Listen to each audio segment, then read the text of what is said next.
Hello everyone, అందరికీ నమస్కారం. కొద్ది రోజులుగా నేను పోస్ట్ చేయకపోవడానికి కారణం మా నాన్నగారికి ఆరోగ్యం బాగాలేదండి. హాస్పిటల్లో అడ్మిట్ అయి ఉన్నాము. అందువల్ల గురువారం రోజు నైట్ వచ్చాను. శుక్రవారం రోజు పోయిన వారం వరలక్ష్మి చేసుకున్నాం కదా, ఆ కలశంలోని బియ్యాన్ని తీసి మా ఇంట్లో మళ్ళీ ప్రసాదం చేసి నైవేద్యం పెట్టి కొంత బియ్యాన్ని తీసి పాలకాయలు చేస్తాం శ్రీకృష్ణాష్టమికి. అలాగ ఆనవాయితని చెప్పాను కదా ముందు వీడియోలో కూడా నేను. అందుకని ఈ వీడియోలో నేను మళ్ళీ శుక్రవారం రోజు మళ్ళీ వచ్చేసాం కాబట్టి ఎలాగో హాస్పిటల్ నుంచి డిశ్చార్జ్ అయ్యి అందువల్లే అండి క్రమంగా నేను పోస్ట్ చేయలేకపోయాను.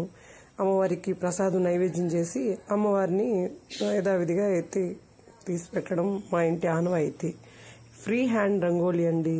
తామర పూలు వేసి అక్కడక్కడ ఈ విధంగా ముగ్గు వేసుకున్నాను. ప్లీజ్ లైక్ చేయండి, సబ్స్క్రైబ్ చేయండి. నా ఛానల్ మీకు నచ్చితే మరిన్ని వీడియోస్ మీకు నేను పెడుతూ ఉంటాను. Thank you.